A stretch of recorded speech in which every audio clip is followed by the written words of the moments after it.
search for loose chimpanzee in Santa Fe. That's according to at least one 911 call from a woman who says she spotted the chimp in her yard. Yeah, the game wardens do indeed think this is a chimpanzee. Lots of people have been searching for this animal since yesterday, and so far it has not been found. Hi, I'm Bob Gimlin. A very interesting thing happened in the world of Bigfoot in 2019. And what's so unique about this particular instance is that the term Bigfoot wasn't brought into the discussion, meaning it wasn't contaminated with deprecation and bias. Well, it was a stormy night, if you can believe it, when a woman in Santa Fe, Texas, not Santa Fe, New Mexico, Santa Fe, Texas, saw something that she clearly has trouble putting into words. And I don't think the language barrier is to blame. Shortly after midnight, early Monday morning, the couple was awoken by thunder and lightning. I can go to sleep because I hear noises at 2 o'clock. I'm still awake. I can. So, and then I see through the window and I see there isn't there. It was a monkey. A monkey, a big one. She stood at her bedroom window, stunned by what she saw, paralyzed by fear. He tried to find something in there, and then he looked over there, and then he tried to look over there and unclose the curtain. I don't want to see over there and see me. The next moment, it was gone. Look at her hands when she describes its size. It was a monkey. A monkey, a big one. She raised her hand over her head. Chimpanzees are 2.5 to 3.5 feet tall on all fours, and 5 feet tall on 2 legs. Some are a little bit taller, but most are a lot shorter, actually. Now, I'm not a forensic body language expert. That's a field that I find fascinating, if not a bit speculative. But look how she's mimicking it. To me, that smacks of recollection. She's recreating what she saw, not imagining it. And on a few previous videos where I've shown footage of witnesses, there's always a minority of viewers who claim that the witness has a smirk, ostensibly to indicate that they're enjoying lying. This is sometimes referred to as a something-eating grin, and that may be so. But if I was imitating a monkey in front of a giant camera, I too would feel rather silly. But more importantly, see how she moved her whole body when she turned? As it has long been acknowledged that Sasquatch lacks a neck like ours, their head is set much lower to the shoulders, and that seems to be what she's mimicking. Now granted, a chimp would do that too, but the way she turns, to me, supports that the thing she saw, A, wasn't a person in a costume, and B, was something anatomically different than what she sees every day, meaning it was different than a human. I'll get to more of this later, but Texas is probably the last state in this union that I would want to be rummaging around someone's backyard at night, let alone in a monkey suit. So it looked to one side, and then when it looked to the other side, that's when Patricia saw its face, and she closed the curtain because she didn't want it to see her. He tried to find something in there, and then he looked over there, and then he tried to look over there and unclose the curtain. I don't want to see over there and see me. Now, I actually had to think about this for a moment. If I saw a chimpanzee in my backyard on a stormy night, I probably wouldn't care if it saw me. Of course, I have defenses against the dark arts, but if I saw a, quote, big monkey whose shoulders came over 5 feet in height, well, I think that would be a different matter entirely. I don't think I would want it to know that it had been spotted. So Patricia tried to find a different angle to watch the big monkey, but by the time she got there, it was gone. Her husband came to the window after he saw his wife's reaction, and he didn't see it as long as she did. But he had this to say. Like a person, it was big. A local news station points out that a capuchin was recently reported missing.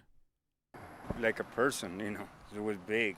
I don't even think you'd notice a capuchin in your yard at night. A capuchin would be much more relatable to a raccoon. Or not even a raccoon, more like a squirrel. I know size estimation is a sketchy affair at best, but no capuchin on Earth would be described as man-sized. Yeah, capuchins weigh between 3 to 9 pounds. So, somewhere between a raccoon and a squirrel. I actually didn't know they got that big, though. Notice how the reporters aren't smugly smirking. That's because the word Bigfoot didn't come up. Isn't that wild? Imagine their demeanor and what their faces would look like if the same exact story was told. Exactly the same. Only instead of big monkey, she said Bigfoot or Sasquatch. Imagine what their faces would look like had the teleprompter instructed them to say, local woman spotted a Bigfoot. It would have been a little different, and they would have been suppressing chuckling. But Patricia and her husband, they're not laughing. And they don't look like they're on DMT. The sighting was in the early morning hours of September 10th, 2019, and another similar call came around sunrise of September 10th, though that caller was never identified. Then on the day of September 10th, local animal control, Bayou Animal Services, confirmed with community members that, quote, something big had been menacing people walking their dogs, and it was usually unseen. And these same community members suspected that the something big had also been taking cats, seeing as well-known feline community members had recently gone missing in action, and I hope they just got out of Dodge. And that's about the gist of the sightings, but I know for a fact that there is more going on here that wasn't said. On September 11th, the day after 2 calls came into police, Sarah Haywood, the director of Animal Control Services, said, quote, we've talked to 3 people who seem like viable sources that say it could have happened, and it sounds like it was more of a smaller animal. Like a person, It was big. It was big. So maybe a capuchin, or maybe a spider monkey. I mean, it could be a raccoon standing on 2 legs. I don't know. And to me, this indicates that whatever people were seeing, it was on 2 legs. And this really goes to show how out of sight and out of mind the Bigfoot phenomena is, even to professionals, or perhaps especially to professionals, I should say. Even if you don't believe in Bigfoot, it's hard for me to imagine getting a report like this, and the notion of the thing that people have seen in this country for centuries doesn't even occur to you. And I don't know if this is cognitive dissonance or gaslighting or ignorance, and I don't mean ignorant in a mean way, I mean literally ignorant. But capuchins and spider monkeys, they don't ambulate on 2 legs. Whatever monkey, big or small, was being seen, obviously the report said that it was on 2 legs. This was a very unique situation, because even the reporters didn't want to make light of the matter. It didn't immediately fall into the joke category, because, well, the reports were credible, and you better believe that a, quote, big something, be it chimp or other, menacing people, is no joke at all. A big chimp is dangerous under the best of circumstances. I think it's interesting to watch how this plays out when it's not being taken as a joke, because it almost always is. I have a theory, though. What if there were 2 of them, an adult and a juvenile? Maybe, just maybe, instead of claiming that the subject, quote, changed from monkey to chimp and back to monkey, perhaps an explanation that actually makes sense is warranted. Maybe there were 2 creatures witnessed, one man-sized and one infant-sized. Patricia literally said that the big man-sized monkey she saw was looking for something. What if an adolescent was roaming about, lost in a storm? This is exactly how this would play out. Have you ever heard a mother describe the terrible twos? Or perhaps you experienced them yourself. Most mothers have some minor horror story about how their infant, who could barely stand a day ago, all but aported somewhere in the blink of an eye. And the terror that accompanies that must be palpable. Maybe that's what happened to this mother Sasquatch. And maybe she menaced people and dogs because they were interfering with her search. Or at least, she felt they were interfering with her search. Or maybe a quick meal was required to fuel the search. Or maybe she was just desperate, scared and confused in this environment that she had no intention of being in for long. Maybe she was trying to eliminate potential threats in the immediate area. See, headlines like this are bizarre. Quote, where's the Santa Fe monkey? Prime or primate? Suspect still out there. Or is it? It doesn't help that the suspect description has changed from monkey to chimp and back to monkey. I mean, it could be a raccoon standing on 2 legs. I don't know. End quote. It was a representative from Bayou Animal Services that said that. Make no mistake, this is not a normal headline for someone seeing an escaped chimpanzee. And again, chimpanzees are big, but I would find it very unlikely that your average adult male would call a chimpanzee human-sized, man-sized, even though there are men who are 120 pounds. Chimps are much more compressed. I find it very unlikely that an adult male would think any chimpanzee is man-sized. But the journalists who did the writing, and the officials who did the talking, were literally so perplexed by the unfolding events that they wandered to the absurd before going to the explanation that literally everyone has heard of, but few ever truly consider.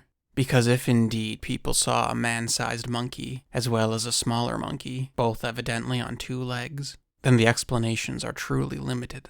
And also, I might add, that the little tidbit that the subject in question was reported as both very large and very small really diminishes the probability of it being a hoax. Was a big man in a gorilla suit searching for his pet monkey? Or was a man in a gorilla suit searching for his 2-year-old who was also in a gorilla suit?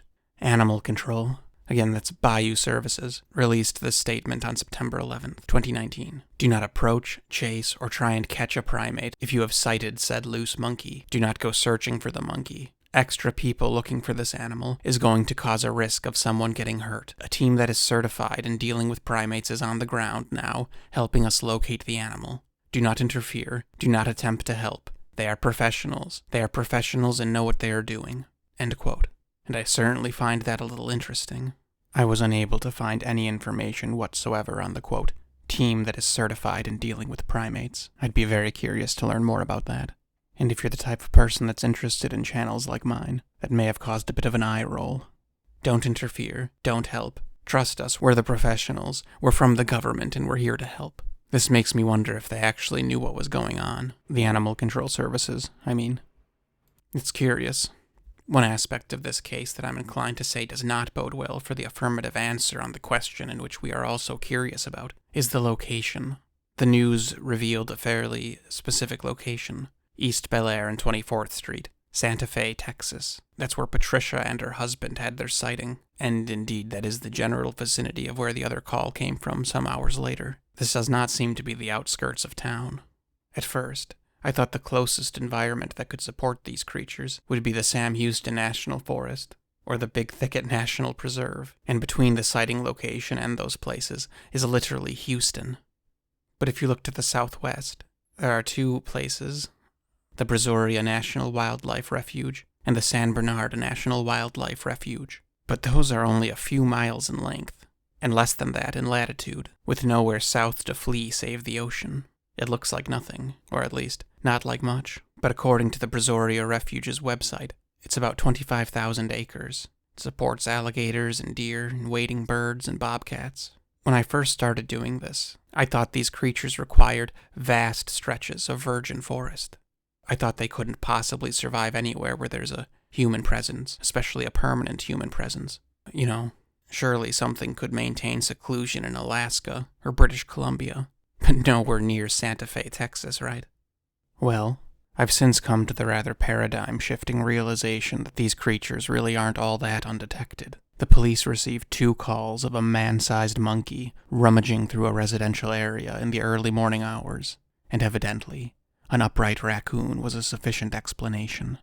Anyway, a lot of animals actually have higher populations in areas of human settlement, not lower, but of course, those animals are seen. At least, seen with a greater frequency, so it's not really a matter of being spotted. I guess it's more a matter of the witness not only being understood, but believed. An actual identification being made, and then that actual identification being believed. Because if Patricia called the police at 2 a.m. to report that there was a mountain lion or a black bear prowling around her backyard, no one would have doubted her, and there would have been no confusion, especially after a second call came in. But of course, the subject of this video is a bit more clever than those common culprits. And you know, looking at this map, the potential nearby habitats, it looks like nothing, or at least, not like much. Again, with bears, I used to, back in the day, think that a habitat that cannot sustain a black bear also couldn't sustain a sasquatch. But I've reevaluated that, because it's not simply a matter of nutrition yield per acre, like I used to think. There's also the matter of not getting shot, which obviously Sasquatch is exponentially superior to than a bear. Because if a region can support alligators and bobcats, then it could certainly support a large primate, especially one with a varied and opportunistic diet. Perhaps even supplemented by human waste. And I don't necessarily mean that these creatures would eat alligators, though they would certainly be capable of doing it, and I actually have a report of just that. But more relevantly, they could simply eat whatever the gator eats.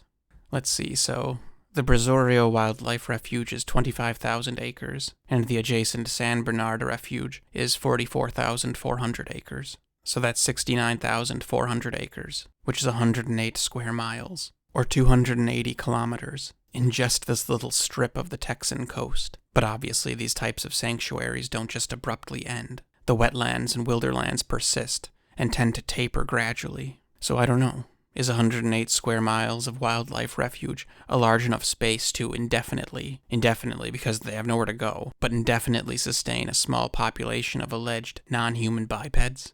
I think so, yeah. Just like humans, I'm sure. They make it work.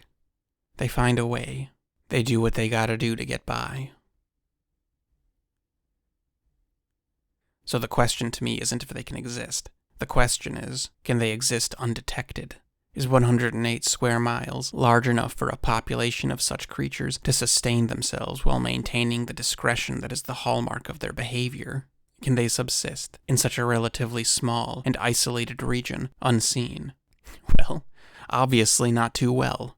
But it didn't seem to matter much anyway, because the big monkey was just a chimp looking for its capuchin. Obviously. Think how powerful, how strong the powers that be are. I don't know if that's what you want to call it, the establishment or the prevailing wisdom. Regardless of what label you'd like to give it, think how powerful it is. The fact that people can see a man-sized primate and not say Bigfoot is astounding to me. People see these things all over the place, and they see them with a frequency that is surprising in some ways and unsurprising in others. Surprising because how is it not proven by now? And unsurprising because that's why it's not proven yet. And East Texas is actually a hotspot, though a bit to the north. And actually, if you look at the BFRO map, this county doesn't even have a single report, even though 2 families called the police to report a man-sized monkey in their yard at night. And more people directly talked to Animal Control Services about being menaced by a large, unidentifiable something, a something that had been taking cats. And think how many people may have encountered this who never called the police, or never called Animal Control Services, much less the BFRO. Believe it or not, I'm a pretty private person. I don't know, I don't think I'd call the BFRO if I had a sighting. What percentage of credible sightings do you think are ever reported in any meaningful way? 10%? 5%? A single percent? Maybe less than that. It is truly bizarre that no one pinned down just exactly what it is that they were seeing. Now, I don't expect the average person to be a zoologist, but I think science and nature stuff is endemic enough at this point that even your average bear could identify most creatures. I think most people at this point know the difference between a chimpanzee and a tamarin and a spider monkey. Maybe not a capuchin specifically, but I just think if this was a recognized creature, it would have been, well, recognized. And even if they didn't recognize it outright, they could have suggested something close. A lemur or a spider monkey or a baboon, something. Not a, quote, really big monkey. Because, here's the thing about chimpanzees. There's really nothing that's like a chimpanzee. It's not like a snake that you have to pull out a field guide to identify. I mean, we literally have the director of an animal services agency, albeit joking, but a director of animal services, calling it an upright raccoon.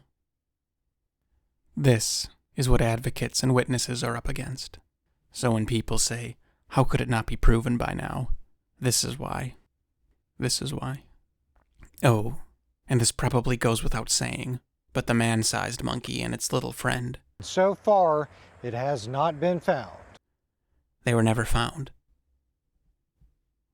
Anyway, make sure to like this video, and make sure you're subscribed. That's the easiest way for you to help me make more content. And I know these videos take me forever to make, but I'm in the middle of quite a few right now, so hopefully I'll get those out soon. Anyway, again, and as always, thanks an awful lot for listening.